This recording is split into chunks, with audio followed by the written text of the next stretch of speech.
En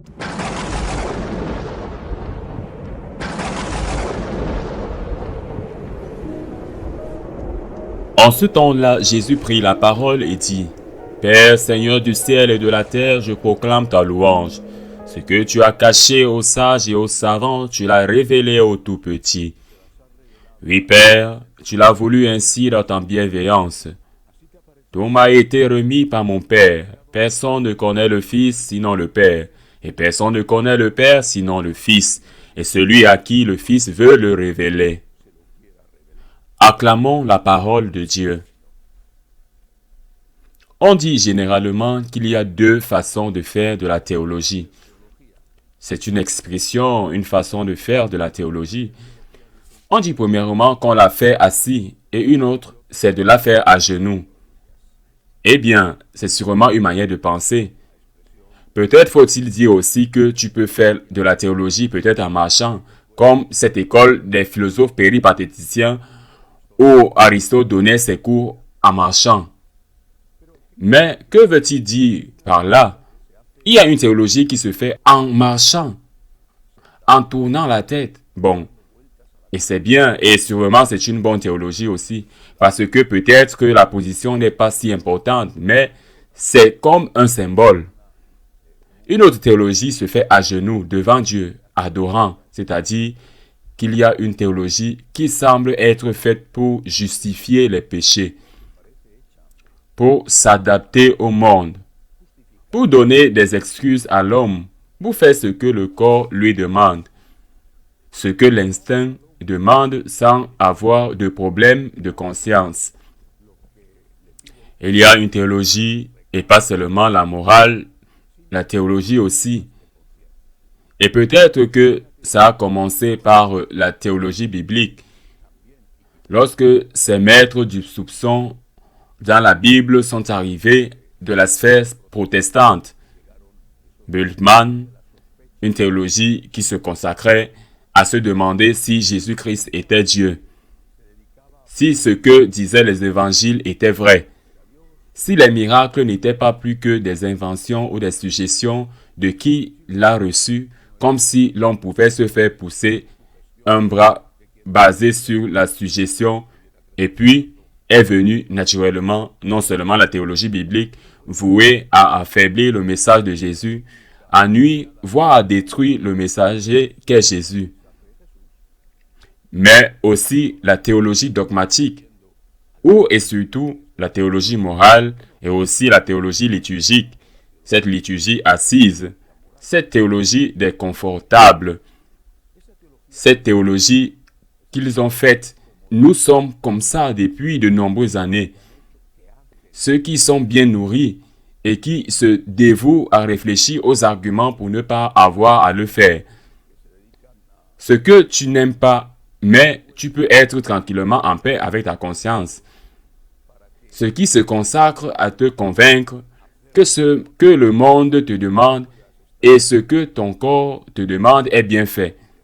Car, s'il te plaît, en ces temps, parler de l'enfer, qui peut penser, ou, s'il te plaît, comment peux-tu dire que c'est un péché alors que le monde entier le fait, etc., etc., etc.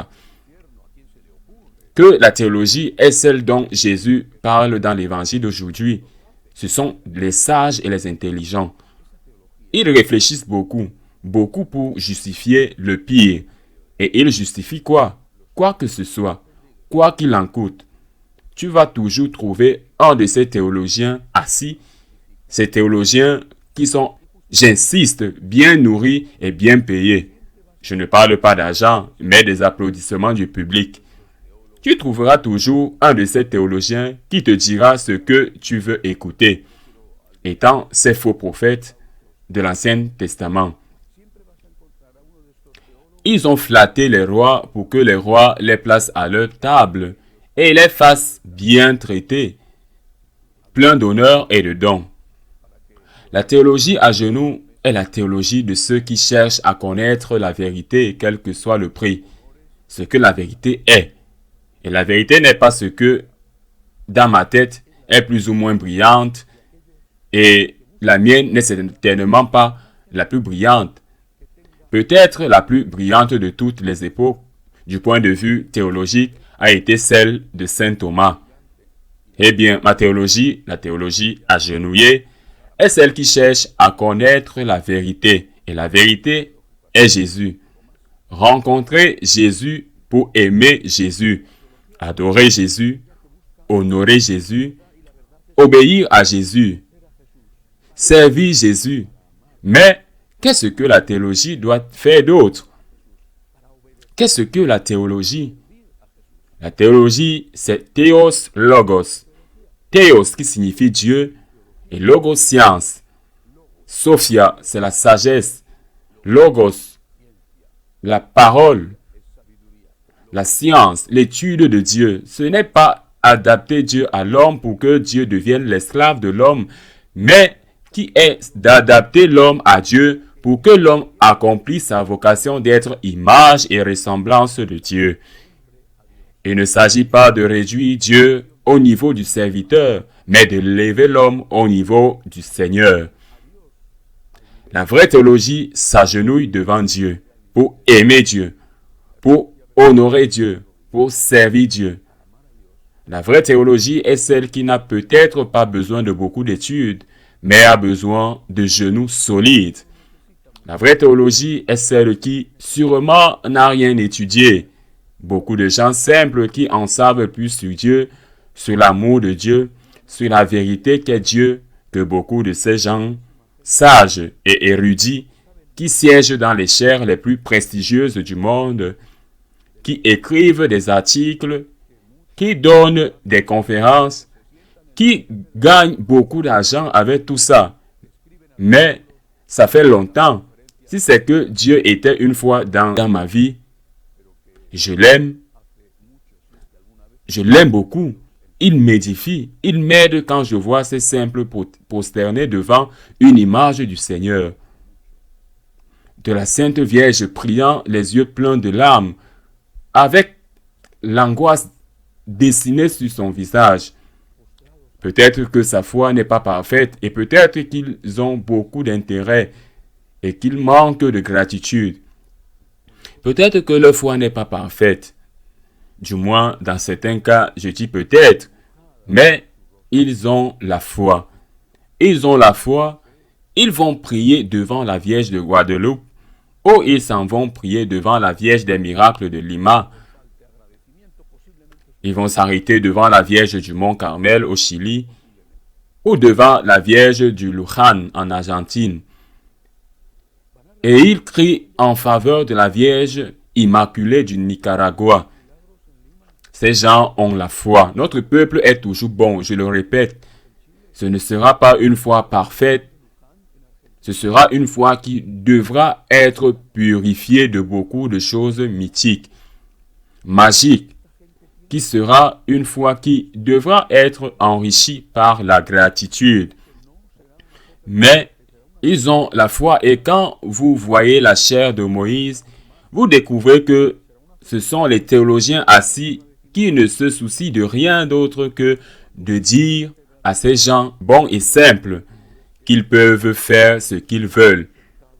Ce qu'ils demandent au corps, quel qu'il soit, même le plus affreux, comme l'avortement avec une conscience tranquille.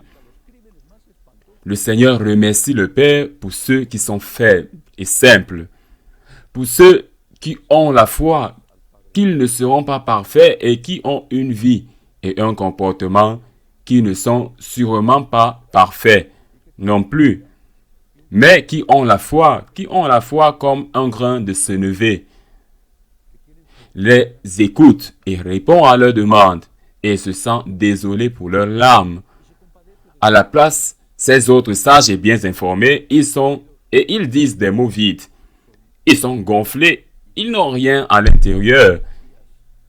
Je ne sais pas s'ils l'ont jamais fait, mais avec le temps, ils se sont vendus au pouvoir. Ils sont vendus au monde et malheureusement, ils se consacrent à essayer de faire d'autres choses qui sont aussi contaminées comme eux. Remercions le Seigneur pour les simples et essayons de les imiter. Je voudrais toujours avoir la foi de mes parents, la foi de mes aînés, la foi simple des gens parce que cette foi est ce qui me rapproche de Dieu. C'est la foi de ceux qui font la théologie à genoux.